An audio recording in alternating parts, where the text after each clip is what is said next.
राघवेन्द्राय सत्यधर्मरताय च भजतां कल्पवृक्षाय भजतां कामधेनुवे बनी अಣ್ಣ ಒಂಚೂರು जय जय श्री राम जय जय श्री राम जय जय श्री राम जय जय श्री राम ಮೊಬೈಲ್ ಅಡ್ಡ ತೆಗಿಬೇಡ ಬಬ್ಲು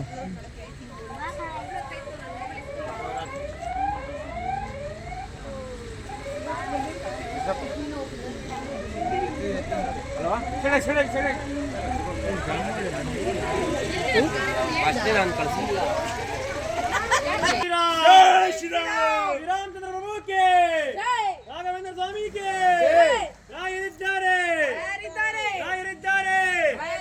जय श्री राम जय जय श्री राम जय श्री राम जय जय श्री राम जय श्री राम जय श्री राम जय जय श्री राम जय श्री राम जय श्री राम जय श्री राम जय श्री राम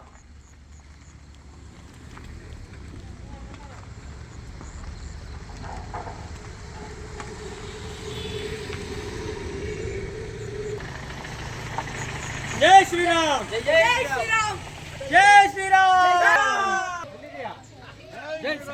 जय जय श्री राम जय श्री राम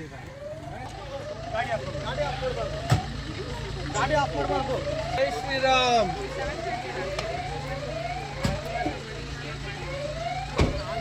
ಸ್ವಲ್ಪ ಎಲ್ಲ ಟ್ರೈ ಮಾಡ್ತಾರಾ ಮುಂಜಾನೆ जय श्री राम जय श्री राम जय श्री राम जय श्री राम रायरिद्दारे जय श्री राम गाड़ी आप ಮಾಡಬಾರದು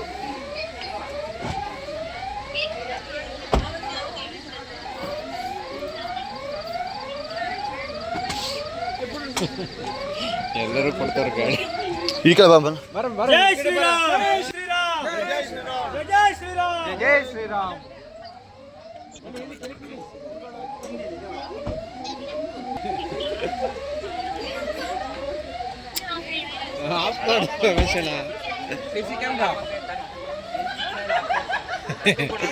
ಅಲ್ಲಿ ಮೊಬೈಲ್ जय श्री राम ಜೈ ಶ್ರೀರಾಮ್ जय श्री राम ಜೈ ಶ್ರೀರಾಮ್ जय श्री राम ಮಧ್ಯ ಬರಬಾರ್ದು ಸರ್ ಮುಂದೆ ಹೋಗಿ ಅಲ್ಲಿಗೆ ಹೋಗಿ जय श्री राम ಜೈ ಶ್ರೀರಾಮ್ ಜೈ ಶ್ರೀರಾಮ್ ಜೈ ಶ್ರೀರಾಮ್ ಜೈ ಶ್ರೀರಾಮ್ ನೋಡ್ತಿರ್ಬೇಕಲ್ಲಿ ಇಲ್ಲ ಇಲ್ಲ ಇಲ್ಲ ಒಮ್ಮೆ ಬಂದ್ರೆ ತಿರ್ಗಾ ರಿಪೀಟ್ ಆಗುತ್ತೆ ನಾವು ತಗೊಂಡು ಹೋಗ್ಬೇಕು ಹಾಂ ಹೋಗಿ ಮುಂದೆ ಹೋಗಿ जय श्री राम जय जय श्री राम ಜೈ ಶ್ರೀರಾಮ್ जय श्री राम ಜೈ ಶ್ರೀರಾಮ್ ರಾಯರಿದ್ದಾರೆ जय श्री राम जय श्री राम जय श्री राम जय श्री राम जय श्री राम ಜೈ ಶ್ರೀರಾಮ್ ಇಲ್ಲ ಇಲ್ಲ ಇಲ್ಲ ಒಮ್ಮೆ ಸ್ಟಾಪ್ ಅಲ್ಲಿಗೆ ಸ್ಟಾಪ್ ಸಾಪು ಆಫ್ ಮಾಡ್ಬೇಡ್ರಿ ಇಂದಾರಲ್ಲ ಅದಕ್ಕೆ ಫುಲ್ ಟ್ಯಾಂಕ್ ಮಾಡ್ಲ जय श्री राम ಜೈ ಶ್ರೀರಾಮ್ ಜೈ ಶ್ರೀರಾಮ್ पूज्याय पूज्याय राघवेन्द्राय सत्यधर्मरताय च सत्यधर्मरताय च भजतां कल्पवृक्षाय भजतां कल्पवृक्षाय नमतां कामधेनुवे नमतां कामधेनुवे रायरिದ್ದಾರೆ रायरिದ್ದಾರೆ रायरिದ್ದಾರೆ रायरिದ್ದಾರೆ रायरिದ್ದಾರೆ रायरिದ್ದಾರೆ जय श्रीराम जय श्रीराम जय श्रीराम जय जय श्रीराम ನೋಡಿ ಎಷ್ಟು ಅದ್ಭುತವಾಗಿ ಪವಾಡ್ ಆಗಿದೆ ಕ್ಯಾನ್ಸರ್ ಇತ್ತಲ್ಲ ಮೂರನೇ ಸ್ಟೇಜ್ 4 ಮೂರನೇ ಸ್ಟೇಜ್ ಮುಗಿದು 4ನೇ ಸ್ಟೇಜ್ ಜೈ ಶ್ರೀರಾಮ್ 4ನೇ ಸ್ಟೇಜ್ ಇತ್ತು ಕ್ಯಾನ್ಸರು. ಇವತ್ತು ಗುರು ರಾಘವೇಂದ್ರ ಸ್ವಾಮಿ ಅವ್ರನ್ನ ನಂಬಿ ಒಂದು ಹೆಜ್ಜೆ ಮುಂದೆ ಹಾಕಿದ್ದಕ್ಕೆ ಎಷ್ಟು ಅದ್ಭುತವಾಗಿ ಪವಾಡ್ ಆಗಿದೆ. ಅದು ಏನಾಗಿದೆ ಅಂತ ಅವ್ರ ಬಾಯಿಂದ ಕೇಳೋಣ. ಹೇಳಿ ಸ್ವಾಮಿ ನೀವೇ. ನಮ್ಮ ಅಕ್ಕರಿಗೆ ಫಸ್ಟಿಂದ ರಾಘವೇಂದ್ರ ಸ್ವಾಮಿ ಪೂಜೆ ಮಾಡ್ತಿದ್ರು. ಅವ್ರಿಗೆ ಕ್ಯಾನ್ಸರ್ ಇದೆ ಅಂತ ಗೊತ್ತಿಲ್ಲ ಗುರುಗಳೇ. 1 ವರ್ಷ ಮೇಲೆ ಆಗಿದೆ ಅಂತ ಆಗಿ ಆಲ್ರೆಡಿ ನಾವು ಹೋಗಿ ತೋರಿಸಿದಾಗ ಅವ್ರಿಗೆ 1 ವರ್ಷ ಆಗಿದೆ ಆಗಿ 3ನೇ ಸ್ಟೇಜ್ ಮುಗಿಯಕ್ ಬರ್ತಾ ನೀವು ಉಳಿತಿರೋ ಇಲ್ವಂತ ಗ್ಯಾರಂಟಿ ಇಲ್ಲ, ನಾವು ಮಾಡೋಣ ಪ್ರಯತ್ನ ಮಾಡ್ತೀವಿ ಅಂತ ಅವ್ರು ಹೇಳಿ ಕಳ್ಸಿರೋ ಅಷ್ಟೇ ಗುರುಗಳೇ. ಆಮೇಲೆ ಅವ್ರೇನ್ ಮಾಡಿದ್ರು, ಗುರುಗಳನ್ನ ಪೂಜೆ ಮಾಡ್ತಿರಲ್ಲ ಆಗ ನಿಮ್ನ ಸಖತ್ ಯೂಟ್ಯೂಬ್ ನಿಮ್ ಪ್ರತಿ ಒಂದು ನಿಮ್ದು ಏನೆಲ್ಲ ಒಂದು ನೀವೇನ್ ಹೇಳ್ತೀರಾ, ನೀವ್ ಏನ್ ಮಾಡ್ತೀರಾ ಅದೆಲ್ಲಾನು ಮಾಡಕ್ ಸ್ಟಾರ್ಟ್ ಮಾಡಿದ್ರು. ಆಮೇಲೆ ನಾವು ಲೈನ್ ಅಲ್ಲಿ ಬಂದು ನಿಮ್ಮ ಹತ್ರ ನಾನ್ ನಿಮ್ಮ ಪಾದಯಾತ್ರೆಗೆ ಬಂದೆ ಅಲ್ಲಿಗೆ. ಆಗ ಅಲ್ಲಿ ನೀವು ನಾವೇ ನಿಮ್ಮ ಲೈವ್ ಮಾತಾಡಿದ್ರಿ ಅಲ್ಲಿ ನೀವು ವಿಡಿಯೋ ಕಾಲ್ ಅಲ್ಲಿ. ಆಗ ವಿಡಿಯೋ ಕಾಲ್ ಮಾಡಿ ಕೂಡ ಕೊಟ್ಟಿದ್ರು, ಮಾತಾಡಿದ್ರು. ಎಷ್ಟು ಅದ್ಭುತವಾಗಿ ಪವಾಡ್ ಆಗಿದೆ ಅಂದ್ರೆ ಅವತ್ತಿಂದ ಅವ್ರಿಗೆ ಕ್ಲಿಯರ್ ಆಗಕ್ಕೆ ಸ್ಟಾರ್ಟ್ ಆಗಿದೆ ಗುರುಗಳು. ಅವತ್ತಿಂದ ಕ್ಲಿಯರ್ ನೀವು ಆಶೀರ್ವಾದ ಮಾಡಿದ್ರೆ ಮನುಷ್ಯನಲ್ಲಿ ಯಾವಾಗ್ಲೂ ಹೇಳ್ತಾ ಇದ್ದೀನಿ ಒಂದು ಮಾತು, ದಯವಿಟ್ಟು ಅರ್ಥ ಮಾಡ್ಕೊಳ್ಳಿ. ಎಲ್ರಿಗೂ ಹೇಳ್ತಾ ಇರೋದು, ನೆಗೆಟಿವ್ ಅನ್ನೋದು ಥಿಂಕ್ ಮಾಡಬೇಡಿ. ಯಾರೇ ಆಗ್ಲಿ ನೆಗೆಟಿವ್ ಥಿಂಕ್ ಮಾಡಬೇಡಿ, ಪಾಸಿಟಿವ್ ಆಗಿರಿ. ಹೌದಲ್ವಾ? ಪಾಸಿಟಿವ್ ಆಗಿರ್ಬೇಕು. ನನಗೆ ಹುಷಾರಾಗುತ್ತೆ, ನನಗೆ ಅಂದು ನೋಡಿ ಇಲ್ಲೇ ಇವ್ರ ಮಗಳು ಎಷ್ಟು ಅದ್ಭುತವಾಗಿದೆ. ಹೇಳಿ, ನೀವೇ ಹೇಳಿ.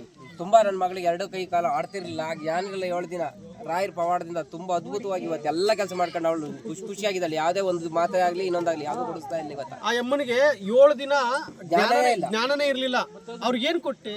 ಜಸ್ಟ್ ಒಂದು ಪ್ರಸಾದ ಕೊಟ್ಟೆ.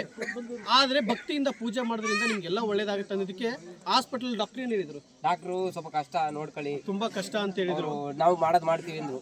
ರಾಯರು ನಂಬಿದ್ಕೆ ನಮಗೆ ಕಂಪ್ಲೀಟ್ ಆಗಿ ರಾಯರು ನಮ್ಮನ್ನ ಇಲ್ಲಿ ತನಕ ಕರ್ಕೊಂಬಂದು ಸುಖ ಶಾಂತಿ ನೆಮ್ಮದಿ ಎಲ್ಲ ಕೊಟ್ಟಿದ್ರು. ಆಮೇಲೆ ನಮಗೂ ಒಂದು ಪವಾಡ ಏನಪ್ಪಾ ಅಂದ್ರೆ ಫಸ್ಟ್ ಗುರುಗಳು ಲೈನ್ ಅಲ್ಲಿ ಬಂದು ಈ ತರ ಪೂಜೆ ಮಾಡಿ ಅಂತ ಹೇಳಿದ್ರು. ನಾವು ತುಂಬಾ ಕಷ್ಟದಲ್ಲಿದ್ದು ಗುರುಗಳೇ, ತುಂಬಾ ಅಂದ್ರೆ ನಾವು ಆಕ್ಚುಲಿ ಯಾರು ಆತರ ಹೋಗ್ಬಿಡ್ತಾವ ಗುರುಗಳೇ. ಮೋಸ ಹೋಗಿ 15-20 ಲಕ್ಷ 30-40 ಲಕ್ಷನೇ ಹೋಗಿತ್ತು ಬಿಡಿ.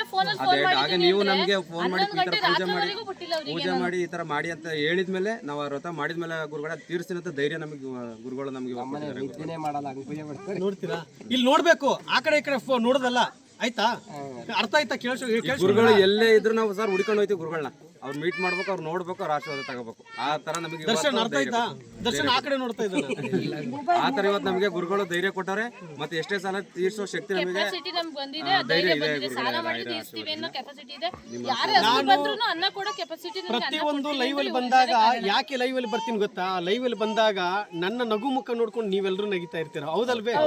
ನಾನು ನಿಮ್ಗೆಲ್ಲ ಸ್ವಲ್ಪ ಆ ಕ್ಷಣದಲ್ಲಿ ಒಂದು ಸೆಕೆಂಡ್ ಏನು ಸ್ವಲ್ಪ ಗೋಲ್ ಹುಡ್ಕೊಂತೀನಿ. ಯಾಕೆಂದ್ರೆ ಆ ಮನಸ್ಸಿಂದ ನಿಮ್ಮ ಕಷ್ಟಗಳೆಲ್ಲ ಮರ್ತು ಹೋಗ್ಬಿಡ್ಲಿ. ನಾನು ಯಾಕೆ ನಗಿಸ್ತೀನಿ ಅಂದ್ರೆ ನಿಮ್ಮ ಕಷ್ಟಗಳೆಲ್ಲ ಮರ್ತು ಹೋಗ್ಬಿಡ್ಲಿ. ನನ್ನ ನಗು ಮುಖ ನೋಡ್ಕೊಂಡು ನಿಮಗೂ ನಗು ಬರುತ್ತೆ. ನಿಮ್ ಇರ್ತಕ್ಕಂಥ ಕಾಯಿಲೆಗಳೆಲ್ಲ ಯಾವ್ದು ಗೊತ್ತಾ? ಕಾಯಿಲೆ ಅಂದ್ರೆ ಈ ಟೆನ್ಷನ್ ಮಾಡ್ಕೊಂತೀವಲ್ಲ, ಅದೇ ದೊಡ್ಡ ಕಾಯಿಲೆ. ಆ ಟೆನ್ಷನ್ ಇಂದನೇ ದೊಡ್ಡ ಕಾಯಿಲೆ. ಪ್ರತಿನಿತ್ಯನೂ ಲೈವ್ ಅಲ್ಲಿ ಬನ್ನಿ ಅಂತಂದು ಸುಮಾರು ಜನ ನನಗೆ ಹೇಳ್ತಾ ಇರ್ತೀರಾ. ಲೈವ್ ಅಲ್ಲಿ ಬರ್ತೀನಿ, ಇನ್ನು 9 ತಿಂಗಳು ನಾನು ಪಾದಯಾತ್ರೆ ಮಾಡ್ತೀನಿ. ಆ ಸಂದರ್ಭದಲ್ಲಿ ಪ್ರತಿನಿತ್ಯನೂ ಲೈವ್ ಅಲ್ಲಿ ಬರ್ತೀನಿ. ಇವಾಗ ನೋಡಿ, ಇಷ್ಟೊಂದು ಜನಗಳು, ಒಂದು ಸುಮಾರು ಎಷ್ಟು ಜನ, 300 ಜನ ಆಗ್ಬಹುದು. 300 ಜನಕ್ಕೆ ಈ ವ್ಯಕ್ತಿ ಇವತ್ತು ಅಡಿಗೆ ಮಾಡಿ ಊಟ ಮಾಡಿಸಿದ್ದಾರೆ. ರಾಯರ ಕೃಪೆ. ನಾವು ನಿನ್ನೆ ಬರಲ್ಲ ಅನ್ಕೊಂಡಿದ್ದೇಳು, ಅಷ್ಟು ಬೇಗ ಕೊಡೋದು ರಾಯರ ನಿಮ್ಗೆ ಕಳಿಸಿದ್ದಾರೆ ಗುರುಗಳೇ. ರಾಯರಿಂದ ರಾಯರ ನಿಮ್ಗೆ ಕಳಿಸಿದ್ದಾರೆ. ಆಯ್ತು, ಒಳ್ಳೇದಾಗ್ಲಿ. ರಾಯರಿದ್ದಾರೆ, ರಾಯರಿದ್ದಾರೆ, ರಾಯರಿದ್ದಾರೆ, ರಾಯರಿದ್ದಾರೆ. ಜೈ ಜೈ ಶ್ರೀರಾಮ್, ಜೈ ಜೈ ಶ್ರೀರಾಮ್. ನೀವು ಕೊಟ್ಟಿರೋ ದುಡ್ಡನ್ನ ನಾವು ಗಲ್ಲಕ್ಕೆ ಹಾಕಿ ಡಬ್ಬದಲ್ಲಿ ಜೋಪಾನಾಗಿ ಇಟ್ಟಿದ್ದೀವಿ. ಇದನ್ನ ಖರ್ಚು ಮಾಡ್ಕೋಬಾರ್ದು. ಆಯ್ತಾ? ಖರ್ಚು ಮಾಡ್ಕೋಬಾರ್ದು. ಇದನ್ನ ಹೋಗಿ ಅದೇ ತಾಯಿಗೆ ಕೊಡಬೇಕು. ಫುಡ್ಸ್ ಆ ತಾಯಿಗೆ ಕೊಡಬೇಕು. ಆಯ್ತಾ?